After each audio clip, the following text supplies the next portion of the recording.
The show you are about to listen to is intended for mature audience only. There will be things said that may not be appropriate for younger audience and may offend you. We at Whatever Talk would like to apologize in advance, but really, get over it. What up, dope folks? Welcome to Whatever Talk, the show where we talk about whatever we seem to be talking about at the time. I'm your host, Dottie. I do have a guest with me, Steven. How you doing, man? Good, brother. How you doing today? All right. Due to the mishaps from earlier, reports I had got started uh, 30 minutes ago. Tech issues, man. Tech issues. And speaking of tech, man, matter of fact, hold on. I'm going to get on the tech. Let the people know who you are. We talking about whatever that's on your mind. Speak your mind, don't be shy. This is your time to shine. So I am Dr. Stephen Graves. I am a assistant professor at Oklahoma State University in the Department of Political Science and the Center for Africana Studies. I hold a PhD in political science from Howard University in Washington, D.C. My main research areas, specialties are in Black political thought, Black politics, American government. Do research on everything from Pan-Africanism to Black nationalism to Black political voting behavior. Originally from Portland, Oregon, but I'm here in Oklahoma now.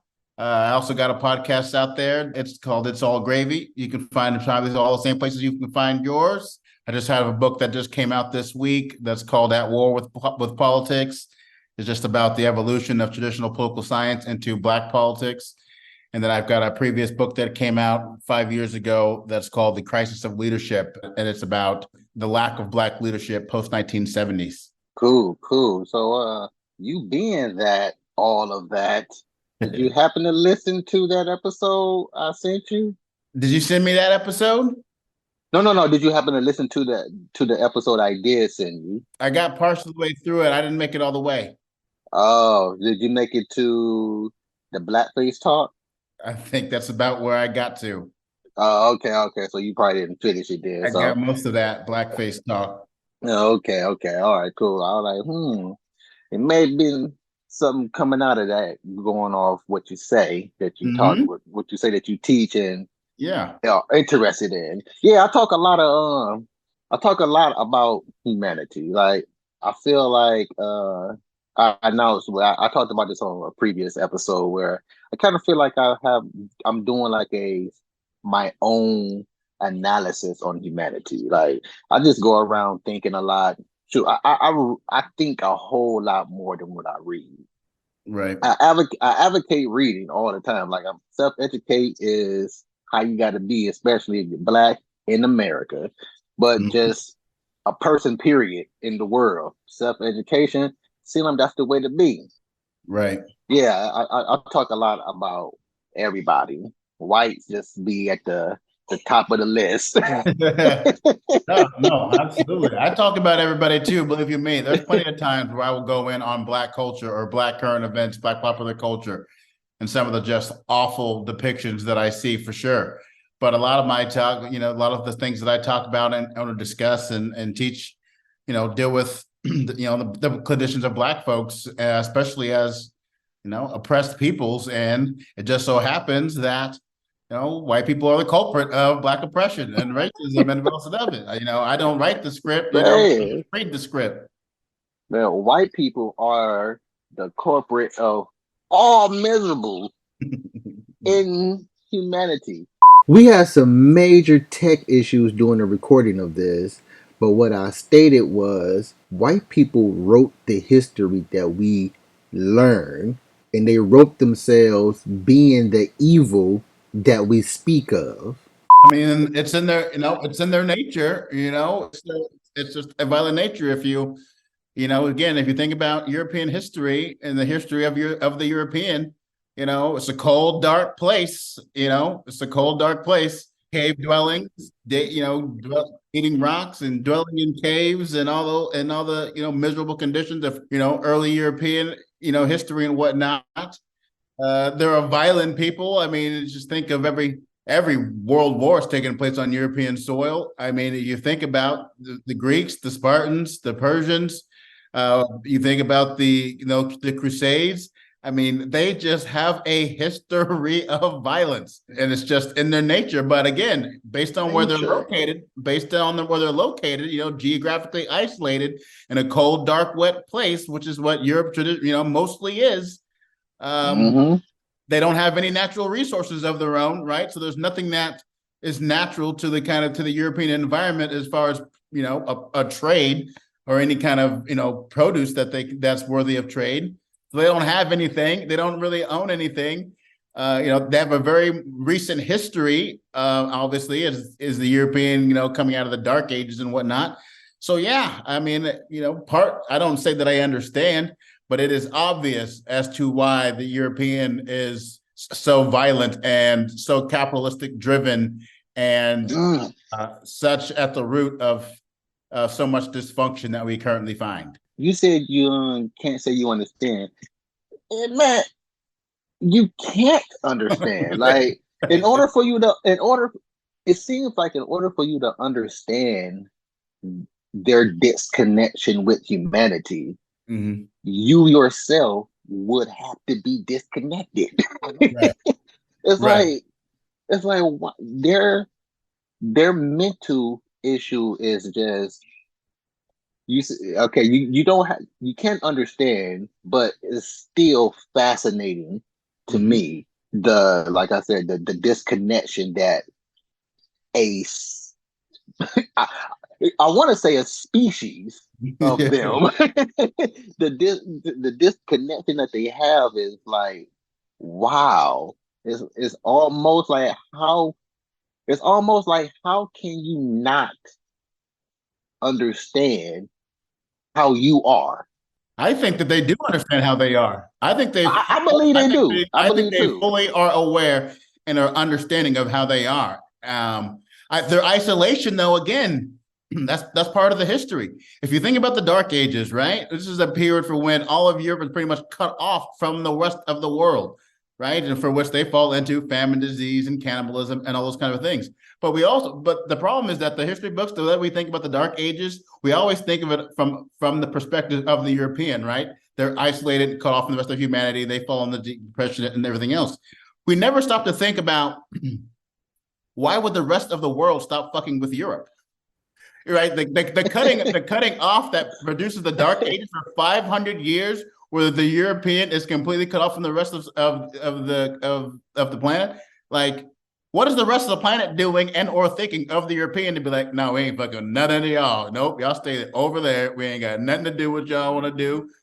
Stay the hell away from us and keep their asses over there where they're at. Or else it is. So they're used to being, again, an isolated people cut off from the rest of humanity.